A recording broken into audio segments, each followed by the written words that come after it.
고등학교 입시 과정을 우리가 정확히 알아야 되는 이유가 학생들에게 가장 중요하고 학부모님들에게 가장 중요한 대학교 입시 과정이 걸려있기 때문이죠. 고등학교들마다 정시와 수시를 잘 대비해주는 학교들이 다르기 때문에 먼저 대학교 입시 과정까지도 정확히 알고 계시는 게 필요합니다. 수시는 수시 때때로의 그 수시입니다. 학교들마다 각기 다른 일정에 따라서 진행이 되기 때문에 수시라고 하고요. 크게 세 가지로 구분되는데 교과 전형과 학생부 종합 전형, 논술 전형 세 가지로 나눠지게 됩니다. 교과 전형은 생활기록부상의 교과 영역과 비교과 영역 중에서 교과 영역을 중심으로 보는 전형을 말합니다. 이 교과 영역에는 수행평가하고 지필고사 성적이 주가 됩니다. 그런데 교과 전형 같은 경우에는 서울 상위권 학교에는 흔치는 않은 전형이고요. 많이 뽑지는 않습니다. 서울 중위권 학교까지 이제 교과를 중심적으로 보는 교과 전형을 가지고 있고요. 보통 수시를 간다고 하면 교과 전형보다는 학생부 종합 전형을 많이 지원한다고 보시면 좋겠습니다. 이 전형은 교과로는 1단계로 통과를 시키고 최종적으로 합격을 시킬 때는 비교과 영역과 수능 최저 등급을 바탕으로 몇 등급 이내까지 선발하는 것이 학생부 종합 전형입니다. 그리고 이제 세 번째가 논술 전형인데요. 교과 전형과 비교과 전형, 수능, 논술 점수를 다 같이 본다고 써있죠. 실제로는 이렇게 다 보진 않지만 이렇게 쓴 이유는 이제 다음과 같습니다.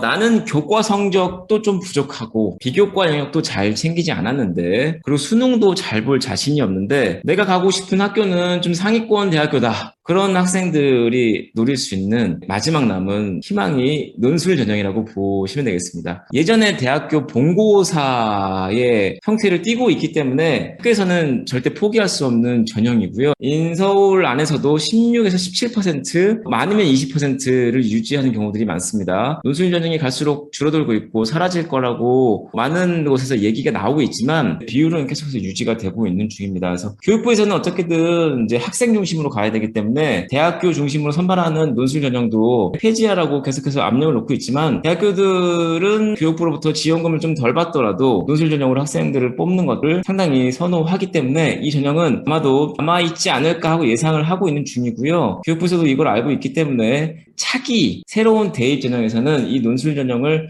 함께 반영할 수 있는 그런 시험 제도가 나오지 않을까 하고 예상을 할 수 있는 부분입니다. 학생부 전형 전형이 가장 주된 수시의 전형이기 때문에 좀 자세히 보겠습니다. 크게 교과 전형과 비교과 전형을 보게 되는데요. 교과 전형은 지필과 수행 두 가지로 나눠지게 되고요. 지필고사는 대부분 암기력, 학교 수업을 잘 외우면 풀 수 있는 영역들이고요. 수행평가 같은 경우는 성실하게, 이것도 거의 암기력에 준하는 것이죠. 자기가 그동안 잘 외웠던 것들을 잘 서술해 가면 된다. 그렇게 알고 계신 분이 많을 겁니다. 생활기록부에 들어가는 비교과 전형 같은 경우에는 일단 진로가 1학년, 2학년, 3학년 때 들어가게 되고요. 그 다음에 봉사활동은 어떤 봉사활동을 어떻게 했는지 나오게 되고, 그리고 교내 대회에서 수상했으면 어떤 대회에서 어떻게 수상을 했는지가 나오게 됩니다. 그리고 행동 특성 영역이라고 많이 들어보셨을 겁니다. 이 부분이 있고 세부 능력 특기사항이라는 부분이 있습니다. 이 두 가지가 어떻게 다르냐면 행동 특성 영역 같은 경우는 담임 선생님이 이 학생에 대해서 어떻게 행동을 하는지에 대한 특성들을 서술한 거라고 생각하시면 좋고요. 세부 능력 특기사항은 각각의 교과목 선생님들이 이 학생에 대해서 서술한 내용이라고 보시면 되겠습니다. 그래서 행동 특성 영역 같은 거는 거의 대부분 학생들이 1, 2, 3학년 때 하나씩 차지를 하게 되는데 세부능 특기사항 같은 경우에는 학생들마다 분량이 조금씩 달라지게 됩니다. 어떤 학생은 국영수, 사과, 기술, 가정, 음미체에서 선생님과 유기적인 활동을 통해 가지고 그 항목들이 다 채워져서 분량이 상당히 많게 되는데 어떤 학생들은 학원을 중심으로 대학교 입시를 준비했기 때문에 선생님들하고의 교류가 상당히 적었고 수업 시간에는 학원 수업 때문에 많이 피곤하기 때문에 취침 시간으로 많이 활용을 한 친구들 같은 경우에는 세부능력 특기사항 칸이 적기 때문에 이 빈 칸이 있는 것이 아니라 그 칸 자체가 아예 없어집니다. 만약에 나는 영어 세부능력 특기사항만 있다 그러면 영어 과목 한 칸만 있게 되는 거고요. 나는 전 과목을 다 세부능력 특기사항을 챙겼다. 그럼 국영수, 사과, 음미체, 기가까지 항목이 상당히 길어지기 때문에 생활기록부 자체의 장수가 늘어나게 됩니다. 대학교에서 이 학생의 세부능력 특기사항을 전체 장수가 얼마큼 되는지에 따라서 이 학생이 특목고나 자사고 출신이구나 아니면 일반고구나 이런 것들을 좀 확인할 수 있게 되는 부분이기도 합니다. 또 동아리 영역이나 독서 영역, 소논문 영역 이런 것들이 생활기록부에 들어갔었는데요. 이제 바뀐 수시 제도에서는 진로가 반영이 되지 않습니다. 그래서 대학교에 이 항목이 전달이 되지 않고요. 봉사활동도 전달이 되지 않습니다. 수상 경력도 전달되지 않고 동아리나 독서, 소논문도 반영되지 않는다는 거 얘기 다 들으셨을 겁니다. 행동 특성이나 세분 특기사항 이 두 가지만 대학교에 전달이 됩니다. 이렇게 지금 바뀐 상태예요. 그래서 고등학교에서 진로 봉사, 수상 경력, 동아리 독서 이런 것들 굳이 할 필요가 없지 않냐? 그냥 학교 시험만 잘, 지필고사만 잘 준비해서 잘 외워서 잘 외우게 도와주는 학원들의 도움을 받아서 그래서 학교 중간 기말 시험 잘 보고 수행평가야 기본 점수가 있기 때문에 조금만 잘 풀어서 써내가면 대부분 다 만점 받고 행동 특성에서 선생님께서 이 학생은 교과가 우수한 학생입니다. 이렇게 써주고 세부능 특기사항에서도 뭐 잘 써주시겠지 해가지고 이렇게 학교로 갈 수 있다고 생각하시는 분들이 상당히 많으실 겁니다. 실제로는 어떻게 진행되냐면 지필고사를 암기력 위주의 시험에서 사고력 위주의 시험으로 지금 학교들이 많이 바뀌고 있는 추세입니다. 사고력 위주의 시험은 뭔가를 외우지 않아도 풀 수 있는 수능형 시험이라고 보시면 될 것 같아요. 그래서 지필고사를 준비하기 위해서 기존에 암기를 잘 시켜주는 학원과 또 혹시 수능도 볼지도 모르기 때문에 수능을 대비해주는 수능 전문 학원 이 두 가지 학원을 다 다녀야 했던 시기가 있었습니다. 근데 그렇게 되면 학부모님들이 너무나 지출하는 학원이 많기 때문에 그걸 많이 힘들어 하시기도 했고 그리고 이제 몇몇 학교들이 우리는 아예 지필고사를 수능식으로 준비를 하자. 그러면 정시도 대비가 되고 수시도 대비가 되는 거 아니냐. 이렇게 해서 그런 학교들이 인기를 끌기 시작하면서 고등학교들이 최근에는 이제 사고력 위주의 시험으로 많이 전환되는 추세이긴 합니다. 단순히 잘 외우는 것이 중요한 게 아니고 아주 긴 제시문이 나오게 되고 그 제시문을 잘 분석해서 잘 이해할 수 있는 친구들이 시험을 잘 볼 수 있는 방향으로 많이 바뀌게 되었다. 그리고 서술형 평가도 마찬가지입니다. 그전에는 그냥 단순하게 수업 시간에 썼던 내용을 너가 글로 써봐라 하는 것이 주된 내용이었었는데 지금은 긴 제시문을 주고 그 제시문을 잘 분석해서 자신의 사고력을 유감 없이 발휘할 수 있게 하고 특히 서술을 하게 될 때 자신의 진로와 얼마큼 연관이 있는지를 보게 하는 시험으로 수행평가가 바뀌게 됐다. 그리고 이제 중요한 것이 학생부 종합 영역에서는 비교과 영역이잖아요. 그래서 행동 특성과 세분명 특기사항이 상당히 중요한 영역인데 담임 선생님께서 이 학생에 대해서 어떻게 쓸 것인가가 상당히 좀 난감한 부분입니다. 이 학생에게 똑같이 다 잘했음 모범 학생이 이렇게 쓸 수는 없으시잖아요. 그러다 보니까 어떤 걸 주로 쓰냐면 이 학생의 진로나 봉사활동 이런 부분들을 행동 특성 영역에 녹아내서 서술을 하시게 됩니다. 독서를 여기다가 쓰시는 선생님들도 계세요. 이게 학생의 각각 개별적인 특성들이 이런 활동들에서 좀 갈리기 때문에 이 학생은 어떤 진로를 위해서 어떤 봉사활동, 진로 분야에 문제를 가지고 있는 사람들을 직접 찾아가서 어떤 봉사활동을 했다. 예를 들면 뭐 의사가 꾸민 친구들 같은 경우에는 응급실에서 봉사활동을 하면서 의료진들의 현장 체험을 실제로 하면서 문제의식을 느꼈다.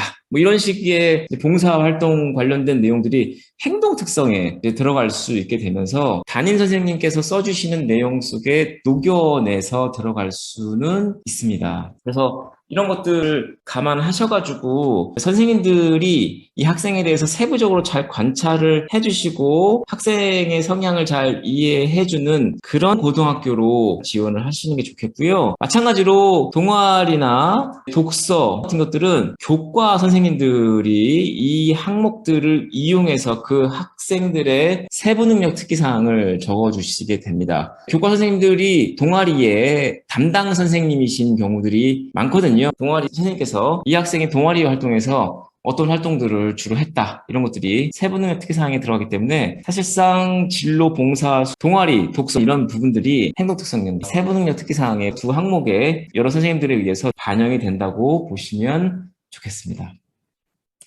정시는 아주 간단합니다.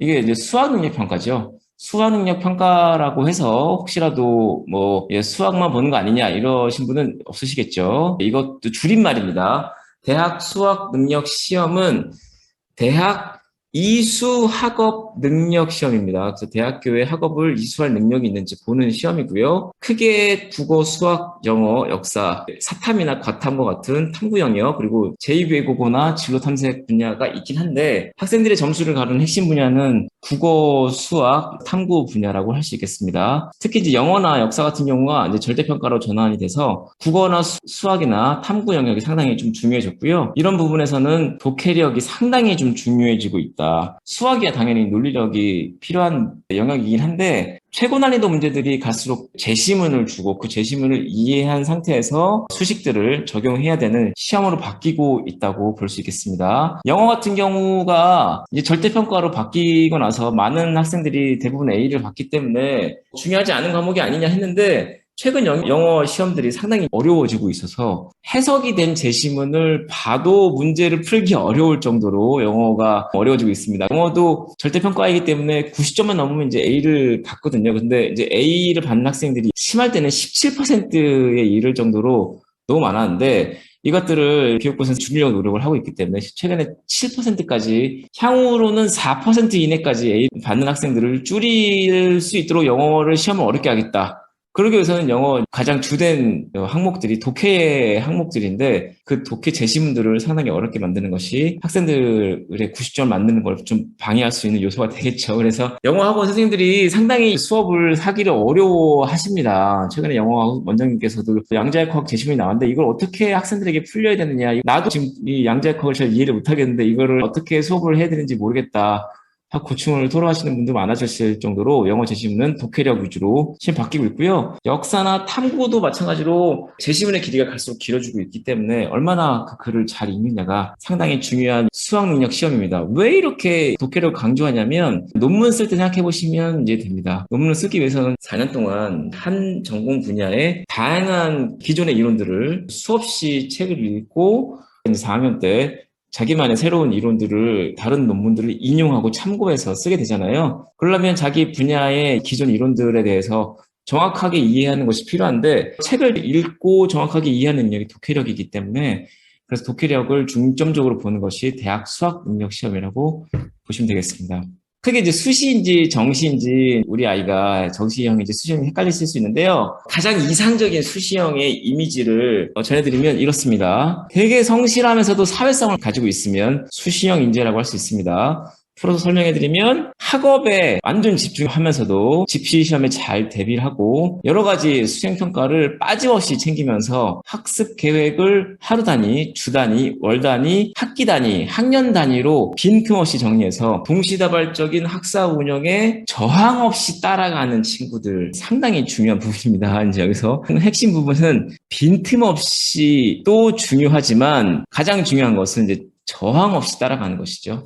선생님께서 어떤 수업 내용을 딱 전달했는데 왜요? 이렇게 얘기하는 친구들이 있는가 하면 저게 맞구나 하고 쭉 따라가는 친구가 있죠. 이제 이런 친구가 수시형에 잘 맞는 친구라고 보시면 되고요. 또 중요한 것 중에 하나가 좋은 교우관계를 유지해야 됩니다. 사회성이 상당히 중요합니다. 다른 친구들과 다 잘 지내야 돼서 그 학생들에게 자연스럽게 학급 회장이나 동아리 회장으로 이제 학생들이 이렇게 올려줄 수 있는 그런 친구. 나는 반장이 되겠어. 나는 공약이 너네들한테 전부 다 커피 우유를 주는 거야.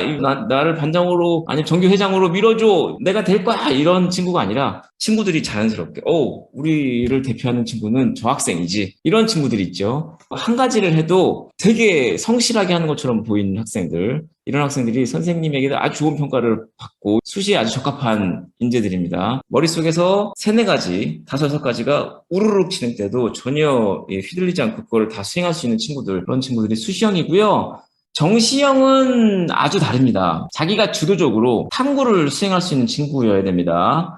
교과서나 수업에 제시된 개념에 의문을 가지고선 그 이론이 어떻게 도출됐는지를 원인을 찾기 위해서 수업 중에도 친구들 전혀 상관하지 않고 바로 질문하고 쉬는 시간에도 따라가서 질문하고 질문에도 잘 이해가 안 되면 도서관에 가서 관련된 이론을 찾아보거나 관련된 서적을 찾아보고 그래서 그걸 알았을 때 이제 지적인 쾌감을 느끼는 친구들 그게 가장 중요한 하나에 완전 빠지면 주변에서 말을 아무리 걸어도 전혀 흔들림 없이 그것만 보는 친구들 친구들 있죠. 이런 친구들이 정시에 최적화된 친구라고 보시면 좋겠습니다. 그리고 자기 진로도 아주 명확한 편이에요. 이런 친구들은. 그래서 난 이 진로를 위해서 어떻게 가겠다. 그래서 그런 문제의식을 항상 느끼고 있고 그걸 바탕으로 해서 관련된 이론이나 논문들을 이미 파고 있는, 그리고 학교에서도 궁금한 건 도저히 못 참는 그런 친구들이 있죠. 그런 친구들이 정시에 최적화된 학생이라고 보시면 되겠습니다. 이 두 가지 성향을 다 갖고 있는 학생들은 없습니다. 그렇기 때문에 수시도 준비하고 정시도 준비하고 이런 것들은 사실은 좀 위험하다. 두 가지 다 하기가 좀 어렵죠. 그 수시형인지 정시형인지 우리 아이가 어떤 형인지 지금 설명을 잠깐 들으셔도 분명히 이해가 되셨을 건데 혹시라도 이해가 안 되시면